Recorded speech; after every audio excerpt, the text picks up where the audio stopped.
A black doctor saves a life mid-flight, but what happens next stuns the entire plane. A black doctor, fresh from a medical conference, was finally on his way home after days of long lectures and late nights. All he wanted was to sit back, enjoy the flight, and get some rest. But as soon as he boarded the plane, something shifted. A passenger fell ill mid-flight, but when the crew asked for a doctor's help, the flight attendant glanced at him, hesitated, and walked right past. Instead, she called for assistance a second time, her eyes scanning the cabin for someone who looked the part. What happened next not only saved a life but left the entire plane in stunned silence. And just 10 minutes later, that same flight attendant found herself facing a reckoning she never expected. Stay with me. This is a story you won't forget. Before we dive in, drop a comment below and let me know where you're tuning in from today. And if this story moves you, don't forget to subscribe for more content like this. It started like any other flight, but ended with a lesson no one saw coming. Jeremiah Collins moved through the airport like a man who had learned to walk quietly in the world, but whose presence could never quite go unnoticed. The weight of 15 years as a commercial pilot rested lightly on his shoulders, visible only in the straightness of his back and the calm, deliberate way he carried himself. It had been 3 long years since his last vacation. 3 years of early mornings that bled into sleepless nights, of cradling the lives of strangers in his hands at 30,000 feet. Steering them through turbulence they would forget the moment they stepped off the plane. But not him. Never him. Now, here he was, Seat 3A. First class. A rare indulgence. Jeremiah had chosen the window seat, not because he needed to see the sky, but because it was the closest thing to home he could find outside a cockpit. The leather seat cradled him gently, as if the world, for once, had decided to soften around him. Yet, even as he exhaled, Jeremiah knew too well that comfort for a black man in America could be as fleeting as it was deceptive. A flight attendant appeared at his side, Hannah. Her name tag read. Her smile carried the practiced warmth of someone used to soothing egos and handling complaints. But Jeremiah recognized something else, too. A flicker in her eyes. The faintest hesitation. The pause that stretched just a breath longer than it should have. "Sir," she said softly, holding her tablet in a way that suggested more than mere procedure. "Could I check your boarding pass once more?" Jeremiah smiled gently and retrieved his phone, displaying the digital ticket with the patience that long years of such encounters had taught him. Of course. His voice was calm, reassuring, almost performative. He had learned early on that men like him were expected to soothe others, even as their own dignity hung in the balance. She scrutinized the screen, her lips pressing into a thin line. Jeremiah could feel the shift in the air around him, as if the other passengers sensed something unfolding but weren't yet sure if they should pay attention. Across the aisle, a businessman lowered his phone, pretending not to watch. "Sir, it looks like there may have been an error. This seat," her words trailed off, but the meaning filled the space between them. The familiar weight settled into Jeremiah's chest. "There's no error," he replied evenly, his fingers brushing against the outline of his pilot's credentials in his jacket. "I selected this seat when I booked my ticket." Her eyes flicked to his jacket, her gaze lingering just long enough to notice the professional cut. The kind a pilot might wear. And yet, something held her back, a lingering doubt that even his uniform, his years of service, could not erase. "Perhaps," she offered carefully, "you might find the coach more comfortable while we sort this out." There it was, not an order, but a request draped in the velvet of civility. A question that wasn't really a question at all. Jeremiah paused, meeting her gaze. For a moment, he considered refusing, pressing the issue right there in front of the whispering crowd. But the years had taught him restraint. The small battles weren't always worth the war. "If it will make things easier," he said, standing slowly, "I'll move to coach." As he gathered his belongings, the businessman across the aisle shifted uncomfortably, as if suddenly aware of the part he had played in the silence. Hannah's relief was palpable, though she masked it with professionalism. Jeremiah walked the length of the plane, passing through the thin veil that separated first class from coach. And as he moved, so too did the eyes of those around him, some curious, some indifferent, and a few, just a few, that held the heavy understanding of shared experience. In row 23, he found an empty middle seat. Cramped, but manageable. The flight hadn't even taken off. And already Jeremiah felt the weight of the journey ahead. But that was the thing about storms. They rarely announce themselves before they arrive. The middle seat in coach was not unfamiliar to Jeremiah Collins. It was a seat he had occupied often. Not because he lacked the means to sit elsewhere, but because sometimes it was easier not to disturb the waters. Easier to let others believe he belonged right where they expected him to be. But expectation is a heavy thing. It presses against the skin like tight fabric on a humid day, persistent and inescapable. Jeremiah folded his long frame into the cramped space, his knees brushing against the seat in front of him. The hum of idle conversation filled the cabin. A child a few rows ahead laughed, unbothered by the slow churn of adulthood unraveling behind him. The plane had not yet left the tarmac, but already Jeremiah felt the weight of the altitude that awaited him. A flight attendant appeared, checking seat belts with the perfunctory efficiency of someone long accustomed to the ritual of flight. When she reached Jeremiah's row, she paused, her eyes flicking over him with the same quiet curiosity he had felt many times before. "You okay back here, sir?" she asked, her tone polite but tinged with something unspoken. Jeremiah met her gaze and nodded. "Just fine." She lingered a moment longer, as if searching for something, before moving on. That was the first test. Subtle, almost gentle, the kind that brushed by like a breeze but left behind the faintest chill. The second came not long after, as the engines roared to life and the plane began its slow taxi down the runway. Jeremiah heard the whispers. They were not loud, the kind of whispers that pretend not to want to be heard but sharpen just enough to slip through the gaps in conversation. "Did you see that earlier? First class. Can you imagine?" Jeremiah did not have to turn to know the voices belonged to the two men seated diagonally across from him. Their words floated above the hum of the engines, lingering like smoke in still air.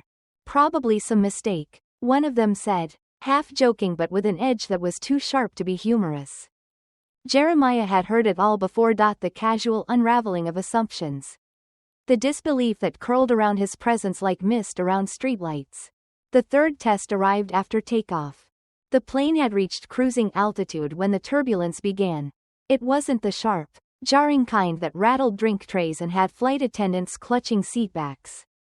No, this was the slow, rolling kind, a steady reminder that even the sky could be uncertain.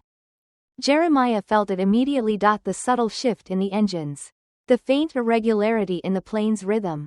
Most passengers didn't notice. They went on sipping their drinks and flipping through magazines, unaware of the plane's quiet struggle against the wind. But Jeremiah noticed. He had spent years attuned to the language of machinery, to the small shifts and murmurs that signaled trouble before it announced itself. He glanced toward the front of the cabin. The flight attendants moved with calm precision, their faces betraying nothing. But Jeremiah knew better. He had worn that same mask many times before. Still, he stayed seated, his hands resting lightly on his knees. It wasn't his place to interfere.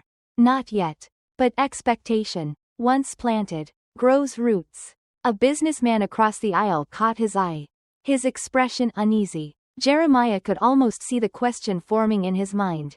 The same unspoken thought that had crossed Hannah's face earlier. Could he be trusted to sit still? Or worse, did they expect him to rise? A sudden jolt rocked the cabin, drawing startled gasps from several passengers. Drinks trembled in their holders, and overhead bins creaked under the strain. Jeremiah's grip on the armrest tightened. Not out of fear, but instinct. His body leaned forward ever so slightly, the muscle memory of years in the cockpit calling him to attention. That's when he saw Hannah again. Further down the aisle, she moved briskly, the easy composure she had worn earlier now replaced by something more fragile. Their eyes met briefly. This time, there was no mistaking the look that passed between them. It was recognition. Recognition of the man she had asked to move. Recognition that perhaps, just perhaps, the man she had doubted might be the one they needed now. But still, Jeremiah remained in his seat, waiting. For some tests are not his to answer. The turbulence did not ease. It settled into the bones of the aircraft. Less like a passing storm and more like a shadow that had found a place to linger. The plane dipped and swayed with a rhythm that seemed almost deliberate, like a question waiting for an answer. Jeremiah Collins sat with his hands loosely clasped, his gaze steady as the cabin around him shifted uneasily. Most passengers tried to ignore it. They buried their attention in books, forced laughter through stiff conversations, and pressed their fingers tighter around the edges of armrests. But every so often, eyes flickered toward the front of the plane, as if searching for reassurance that no one dared to ask for aloud. Jeremiah recognized that kind of silence. It was the silence of waiting rooms where good news rarely came. The silence of street corners where the wrong glance could unravel an entire evening. The kind of silence that black men in America learned to carry. Not because it was comfortable, but because it was necessary. But there was something else, too. A second silence. One that hung between Jeremiah and the passengers who had watched him retreat from first class. It whispered from across the aisle, curling in the gap between polite avoidance and quiet suspicion. The two men who had commented earlier no longer bothered to lower their voices. "I'm just saying," one muttered, shifting in his seat as the plane trembled again. "Seems strange, doesn't it?" The other grunted in agreement. Strange how? Jeremiah thought to himself. But the answer had already made itself clear. Strange that he was there at all. Strange that he had the audacity to occupy space they had silently claimed as their own. The plane dipped again, and this time Hannah, the flight attendant, reappeared, moving with the kind of haste that pretended not to be haste at all. She offered quick smiles to the passengers, though they barely reached her eyes. But when she passed by Jeremiah's row, her steps slowed. "Everything all right?" Jeremiah asked quietly, his voice low enough not to stir the attention of those around him. Hannah paused, just for a moment, "Just a bit of turbulence," she replied, but the edges of her words frayed as if she wasn't quite convinced. Jeremiah's eyes lingered on her as she continued down the aisle. He recognized the weight she carried. The tightrope walk between authority and deference. Between calming a crowd and revealing just enough concern to keep them obediently nervous. The plane shuddered once more, and this time, Jeremiah caught the faintest flicker of the overhead lights. It was the kind of thing most passengers would overlook. Chalk it up to the unpredictable nature of flying. But Jeremiah didn't. Because Jeremiah had spent 15 years listening to planes speak in ways that most people could not hear. There was something beneath the turbulence. Something else. His eyes shifted toward the engines outside his window. Even from row 23, he could see the faint shimmer of heat rippling unnaturally from the left wing. The sound, too a subtle but persistent irregularity, began to form the outline of something larger. Something Hannah likely hadn't been told yet. But Jeremiah knew. And he knew that sooner or later, the flight crew would have to acknowledge it. Across the aisle, one of the two men leaned closer to his friend. His eyes flickered toward Jeremiah. "You'd think," the man whispered, loud enough for Jeremiah to hear, "if he's really a pilot, he'd be up there." Funny how that works. Jeremiah did not respond, not because the words didn't deserve an answer, but because Jeremiah had learned long ago that some men would rather build entire stories out of assumptions than accept a truth standing directly in front of them. Instead, Jeremiah turned his attention back to the window, letting the man's words hang in the air between them. The plane rocked again, harder this time. And from the corner of his eye, Jeremiah saw Hannah steady herself against a seat. The silence in the cabin was no longer polite. It had grown teeth. But still, Jeremiah remained seated, because the truth of being a black man in America was this: sometimes the hardest thing to do was nothing at all. And so, Jeremiah waited, not because he was afraid to rise, but because he knew the moment he did, every eye in that cabin would turn toward him. Not as a pilot, not as a man capable of steering the very aircraft that carried them, but as something else entirely. Expectation, he thought again, is a heavy thing, and at 30,000 feet, it could become suffocating. The plane dipped harder this time. Not the playful jostle that rattles ice in cups, but the kind of descent that makes the breath catch in your throat before you realize you've been holding it.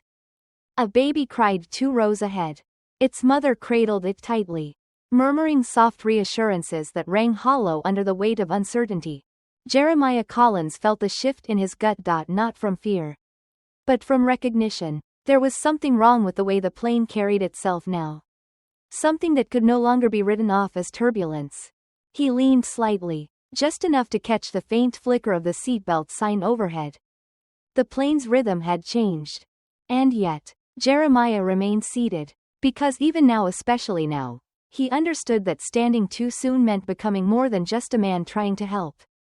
It meant becoming a disruption, a question, a challenge to the order that white America relied upon to keep its illusions of control intact. Jeremiah knew this game too well. In certain places, being seen could feel like trespassing. But the sky did not care about such things. Hannah passed by again, her shoulders squared but tight, as if the threads holding her together had begun to fray. Jeremiah caught her eye and held it for a beat longer than necessary. It was a quiet question. "Do you know yet?" She didn't answer, because to answer meant acknowledging the unraveling. The two men across the aisle shifted uncomfortably. One glanced up toward the cockpit door as if expecting someone to step out and provide answers that hadn't yet arrived. "You feel that?" one of them whispered. "Plane's been shaking for too long now." The other nodded, uneasy but unwilling to name the feeling outright. Jeremiah let their words drift past him, carried by the undercurrent of something heavier. The baby's cries grew louder. A soft voice. An elderly black woman seated near the emergency exit murmured a hymn under her breath. It was not loud, but it carried. Jeremiah had heard it before. In small churches tucked away on forgotten streets, where hope was something sung into existence because there was no other way to hold onto it. The plane trembled again. This time, the lights flickered, once, twice, before steadying. Now, the silence that filled the cabin was different. It wasn't just fear, it was the realization that things could, in fact, fall apart. And that, perhaps, the people who were meant to hold it all together weren't as certain as they pretended to be. Jeremiah exhaled slowly, his fingers brushing the edge of his jacket. His pilot's credentials sat there like a weight, heavier than they should have been. He thought of his father. How the man had spent years fixing engines for an air force that never let him fly the planes he repaired. How he had taught Jeremiah, even as a child, that black excellence was rarely enough to be left undoubted. "Son," his father had said, "there will come a time when you'll have to stand before anyone asks.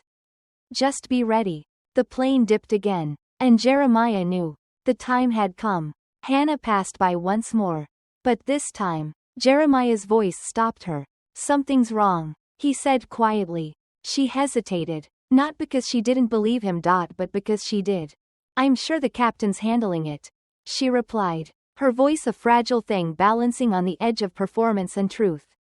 Jeremiah nodded, but his eyes didn't waver. "I'd like to check." Her lips parted as if to protest, but the words never arrived. Instead, she looked around, toward the other passengers, toward the cockpit door. And in that small, fleeting moment, Jeremiah saw the weight of her hesitation. It wasn't just protocol that bound her. It was the quiet understanding that to let him walk down that aisle, to allow him into the space where decisions were made, was to invite a different kind of reckoning. Because if Jeremiah could steady the plane, then it would mean admitting the turbulence had never been just about the sky. Still, she stepped aside. Jeremiah rose carefully, aware of how the simple act of standing could shift the energy of an entire room. The businessman across the aisle stiffened, his eyes narrowing as if Jeremiah's movement had disturbed something fragile within him. "Where's he going?" the man asked aloud. Louder than necessary. Jeremiah met his gaze with the same calm he had worn all his life. "Up front," he answered plainly. The man's expression twisted, discomfort pooling in the corners of his mouth. But Jeremiah didn't wait for a reply. He walked down the aisle with measured steps, each one heavy with the knowledge that his presence, even now, was something that required explanation. Hannah followed behind, her footsteps lighter but no less deliberate. The plane shuddered again, as if the sky itself was holding its breath. By the time Jeremiah reached the cockpit door, the whispers had begun anew. But Jeremiah had long since learned that the world would whisper no matter what he did. And so, as the door opened and the soft glow of the cockpit lights greeted him. Jeremiah stepped forward, not because he wished to, but because he understood the truth that the others could not yet see. When the sky starts to fall, it does not ask who holds it up, but it remembers who stood. The cockpit was small, tighter than Jeremiah Collins remembered, though he suspected it wasn't the space that had changed, only the weight he carried now. Captain Thompson sat in the left seat, his jaw locked in quiet tension as his eyes darted across the blinking lights of the control panel. The first officer, younger and less seasoned, worked with hurried hands, though the fine tremor in his fingers betrayed the calm his uniform tried to project. Jeremiah knew the look. He had worn it himself in the early days, when knowing the manual's cover to cover still left gaps that only experience could fill. Thompson's eyes flickered toward him, narrowing briefly before recognition set in. Collins? The name sat heavy in his mouth, as if it carried history he couldn't quite recall but didn't dare dismiss.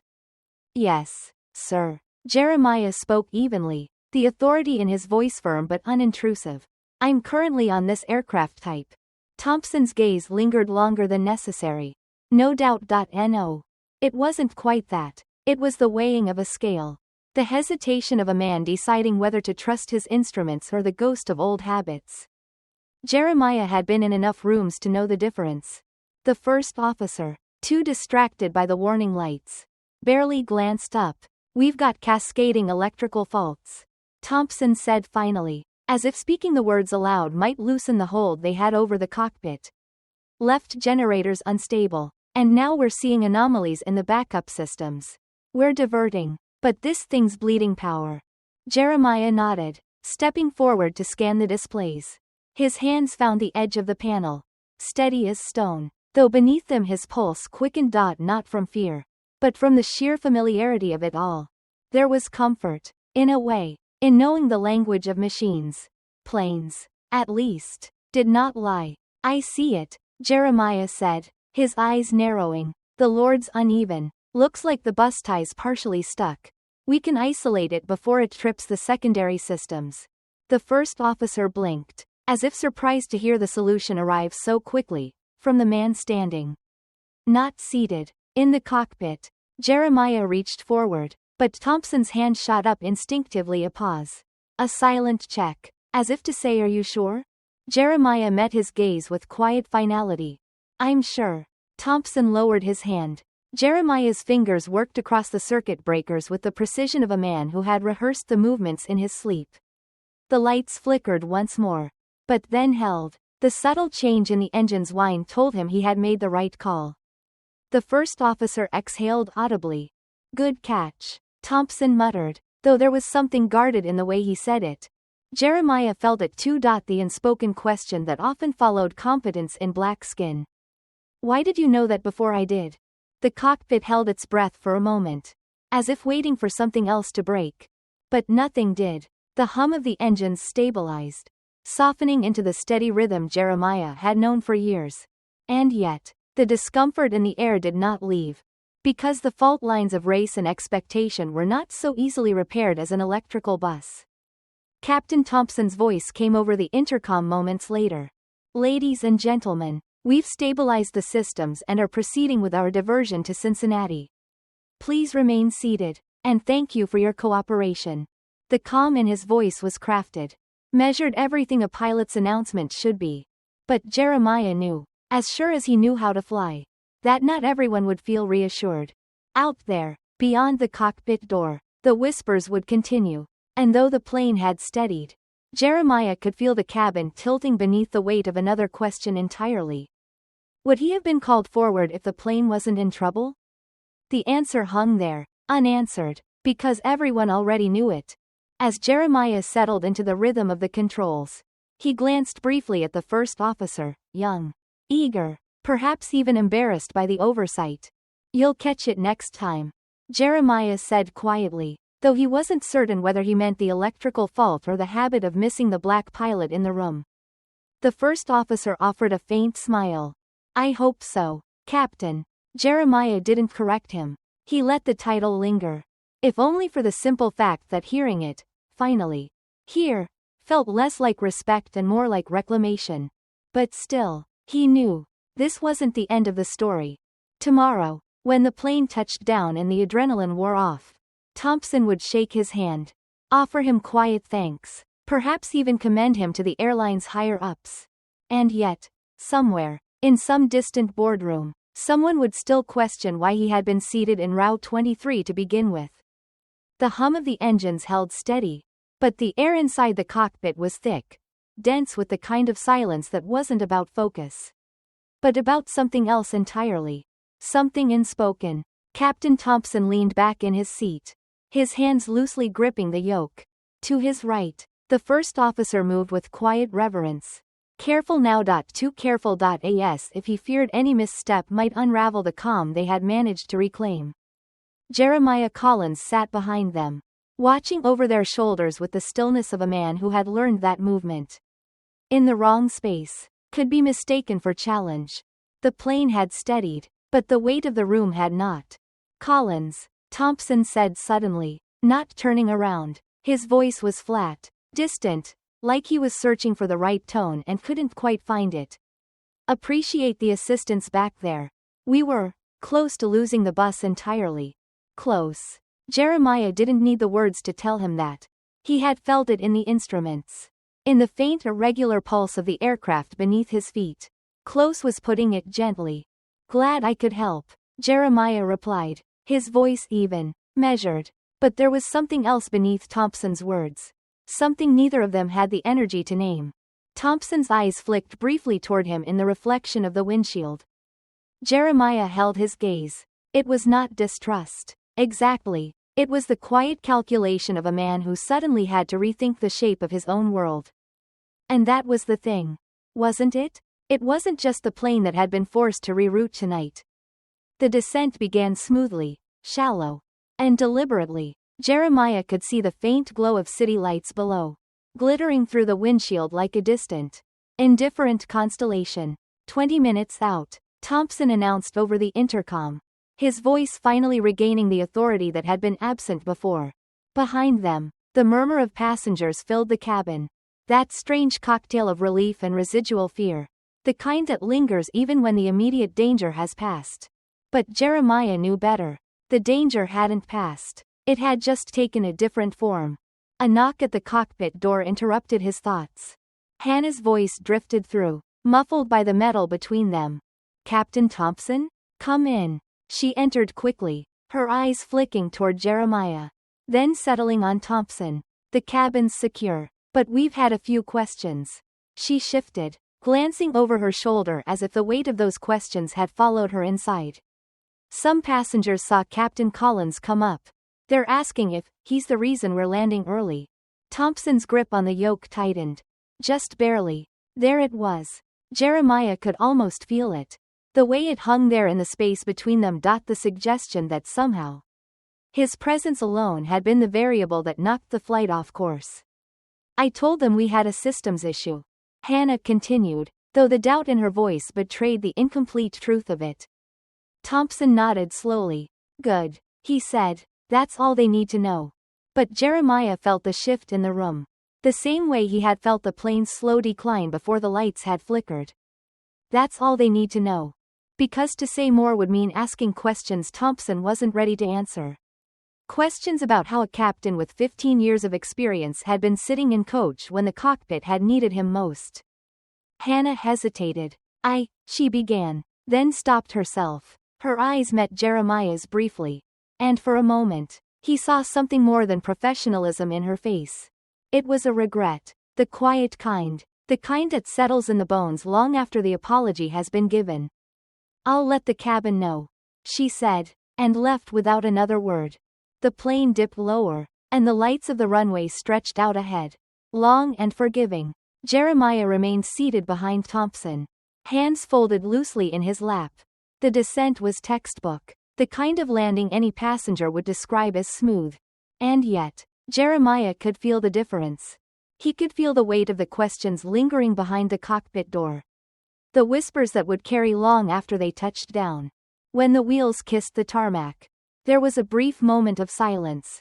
A collective breath held. Then, Soft applause broke out in the cabin. Jeremiah exhaled slowly, but the tension in his chest did not ease. The passengers filed off one by one, their faces illuminated by the soft glow of the jet bridge. Jeremiah stood just inside the terminal, his hands resting on the handle of his carry-on bag. Many passed him without a second glance. But not all. One of the two men from the coach, the one who had whispered earlier, paused as he stepped into the terminal. His eyes flicked toward Jeremiah, and for a moment, his mouth opened as if to speak. But he said nothing. Instead, he offered a tight nod, quick, almost imperceptible, then disappeared into the crowd. Jeremiah watched him go. He had seen that nod before. It was not an apology. Not quite respectful. It was the nod of a man who had been forced to rearrange his view of the world but wasn't ready to admit it. Hannah appeared at his side, her face soft with something that resembled understanding. "Thank you," she said quietly. Jeremiah smiled, but it was the kind of smile that knew too much. "Don't thank me," he replied. "Just, remember." She nodded, and he walked away, the wheels of his carry-on humming softly behind him. Outside, the night stretched out before him, vast and open, and as Jeremiah stepped into the cool air, he realized something. The hardest descents were not the ones made from the sky. They were the ones made right here, on the ground. The terminal was quiet in the way that only late-night airports could be, half asleep, filled with the shuffling of tired bodies and the low hum of luggage wheels trailing behind them. Jeremiah Collins stood at the gate, watching the crowd disperse into the yawning corridors. The emergency landing had come and gone, but the weight of it still lingered, like the smell of rain long after the storm had passed. He saw it in the way the passengers avoided his gaze, their eyes skating past him as if making contact might require them to acknowledge something too uncomfortable to name. Somewhere down the terminal, the two men from the coach walked side by side, their conversation low and hurried. One of them, the louder one, glanced over his shoulder briefly, catching sight of Jeremiah. Their eyes met for only a second before the man looked away, his steps quickening. Jeremiah had seen that look before. It was not fear, nor shame. It was the quiet discomfort of a man trying to convince himself that nothing had shifted, that the ground beneath his feet hadn't trembled, even as cracks formed beneath his shoes. Because to admit otherwise would mean accepting that the world he thought he knew had been lying to him.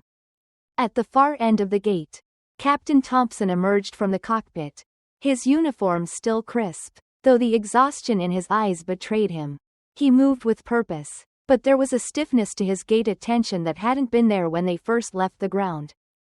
Jeremiah expected him to walk past without a word, to file the night away in the neat compartment of memory where men like Thompson stored things too complicated to address directly. But Thompson stopped, standing just a few feet away, hands clasped behind his back. "Collins." Jeremiah met his gaze, waiting. For a moment, Thompson said nothing, his mouth pressed into a thin line, the words simmering just behind his teeth. Finally, he exhaled. "I should have called you up sooner," Thompson said. His voice was even, but it carried the weight of something unfinished. Jeremiah tilted his head slightly, but he did not let Thompson off easy. "Why didn't you?" Thompson's eyes flickered, not away, but inward. He searched for the answer, as if somewhere in the cracks of his mind lay the truth he wasn't ready to confront. "I didn't think it was that bad at first," Thompson replied, but even as the words left his mouth, he knew they weren't enough.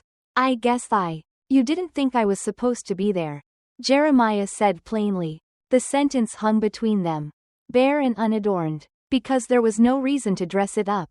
Thompson stiffened. "No," he said quickly. Almost too quickly. "That's not." Jeremiah raised an eyebrow, waiting. The lie unraveled before Thompson could finish weaving it.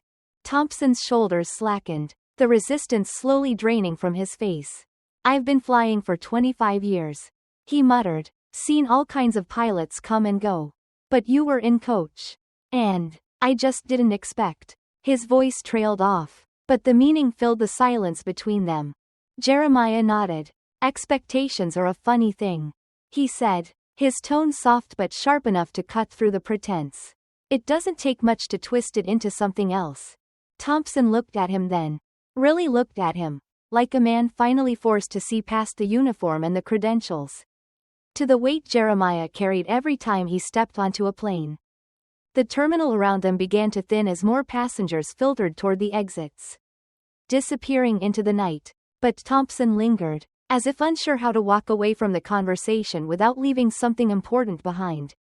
"You handled things up there," Thompson said at last. The crew noticed. "They'll remember it." Jeremiah allowed a small smile to tug at the corner of his mouth. "They'll remember when the plane landed," he replied. "The rest will fade by morning." Thompson shifted awkwardly. "I won't forget." Jeremiah let the words settle for a moment, weighing them carefully. "See that you don't," he said, his voice low but firm. Because that was the thing, wasn't it? Memory alone was not enough. Recognition, without action, was just another form of forgetting. As Thompson nodded and turned to leave, Jeremiah felt the brush of footsteps behind him. "Captain Collins?" He turned to see a young black man standing near the window, clutching a worn canvas flight bag in his hand. His eyes held the bright, sharp edge of admiration, but there was hesitation there too, like he wasn't sure if he had the right to speak. "I'm in flight school," the young man said, his voice soft but certain. "I saw what happened tonight, and I just wanted to say, thank you." Jeremiah's gaze softened. He recognized the look in the young man's eyes. It was the same look he had once carried. The quiet yearning to belong in a world that still insisted on questioning his presence. "You fly because you love the sky," Jeremiah said, stepping closer. "But the hardest part isn't flying. It's staying grounded when the world tries to tell you where you're supposed to sit." The young man nodded, his grip tightening on the strap of his flight bag. "I won't forget that." Jeremiah smiled. "See that you don't." As the terminal lights dimmed and the last echoes of footsteps faded into the distance, Jeremiah stepped into the cool night air. He breathed deeply, feeling the weight of the evening settle into his bones. The plane had landed, but the descent, the one that mattered, was far from over. The night was cool, but Jeremiah Collins felt the heat of it under his collar, the slow-burning kind that lingers long after the fire has gone. He moved through the parking lot with the same deliberate calm he had carried down the aisle of that plane. But now, with every step, the weight of the day seemed to settle deeper into his spine. This was how it always was. You didn't just walk away from moments like this. They clung to you, like smoke in your clothes, like shadows that stretched out behind you no matter how much ground you covered. His car sat alone under the pale glow of a flickering street lamp. The airport, now quiet, seemed to hum with a low, restless energy, like the whole place was holding its breath, waiting for something to catch up with him. He set his bag down beside the car and exhaled slowly. A figure approached from the far end of the lot. The sound of shoes scraping against concrete echoed softly. But Jeremiah didn't turn. He already knew who it was. Captain Thompson. The man hesitated a few steps away, his hands buried deep in the pockets of his jacket, eyes scanning the empty lot as if searching for the right words in the cracks between the pavement. "Couldn't sleep?" Jeremiah asked without looking up. Thompson chuckled, but there was no humor in it. "Didn't think you'd still be here," Thompson replied, stepping closer. "I was taking my time." A pause stretched between them. Not uncomfortable, but heavy. "I thought about what you said," Thompson muttered, his voice quieter now, like a man not used to speaking truths that hadn't been rehearsed. "About expectations." Jeremiah nodded, waiting. "I didn't expect you to say yes." Back in the cockpit, when I held up my hand, Jeremiah finally met his gaze. And there it was, that familiar flicker. The same look he had seen in 1,000 different faces over the years. It wasn't guilt. No, guilt was too easy. It was recognition. Recognition that the world had tilted, just slightly, and that Thompson was still trying to decide whether he was ready to find his balance again. "You know," Jeremiah said, his voice even but sharp enough to draw blood if necessary. "You weren't the first man to second-guess me." Thompson's face tensed. You're not the last either," Jeremiah continued, cutting through the apology before it could form. "But that's not the point. Is it?" Thompson shifted his weight, the edges of his pride curling like paper against an open flame. "No," he admitted quietly. I suppose it's not. They stood there for a moment, watching the lights of distant planes blink faintly against the horizon. You think this'll change? Thompson asked finally, his eyes fixed on the empty sky. Jeremiah's answer came without hesitation. No. Thompson looked at him then, searching his face for some trace of hope, some small offering of comfort. But Jeremiah had none to give. Not by itself, he added. Thompson exhaled sharply, rubbing the back of his neck. Hell, Collins, are you always this optimistic? Jeremiah smiled, but it was the kind of smile that carried years of weight. I'm still here, aren't I? A plane roared overhead, cutting through the quiet. Thompson followed its path, his eyes trailing the faint lights until they disappeared into the clouds. Have you ever thought about quitting? Thompson asked softly. Jeremiah's eyes darkened, though his expression didn't change. Every day. Thompson nodded slowly, as if he understood, but Jeremiah doubted he truly did. Because quitting. For men like Thompson. Was a decision. A choice. For Jeremiah, quitting was a question whispered at the back of his mind, day after day, by a world that still wasn't convinced he had a right to be here in the first place. The silence between them stretched again, but this time, it felt lighter. I'll recommend you for commendation, Thompson said eventually, though there was an edge of awkwardness in his tone. It's the least I can do. Jeremiah's smile faded, replaced by something colder. Is it? Thompson's eyes narrowed slightly, but he didn't respond. I don't need another commendation, Captain, Jeremiah said plainly. I need fewer nights like this one. The truth of it hung there, raw and unpolished. Thompson swallowed hard and nodded, though whether he understood the full weight of Jeremiah's words, or just wanted to believe he did, was impossible to tell. As Thompson turned to leave, Jeremiah's voice stopped him. One more thing. Thompson glanced back, eyebrows raised. Next time, Jeremiah said, stepping toward him, when you see someone like me sitting in a coach, don't wait for the plane to start falling apart to ask why. Thompson stiffened, but he didn't argue. Instead, he offered a small, almost imperceptible nod. The kind of nod that doesn't say I understand, but rather I'll remember. And maybe, Jeremiah thought, that was enough. The lot was empty now, save for the two of them standing under the glow of that flickering street lamp. Jeremiah watched as Thompson disappeared into the night, his footsteps fading until they were swallowed by the quiet. When he was alone again, Jeremiah leaned against the car and closed his eyes, letting the cool air wash over him. He could still feel the hum of the plane beneath his skin, the weight of the cockpit door, the echoes of voices asking silent questions they weren't yet ready to answer. The ground beneath him felt steady. But Jeremiah knew better. The world was always in descent. The only question was whether the people flying it were willing to listen before it hit the ground.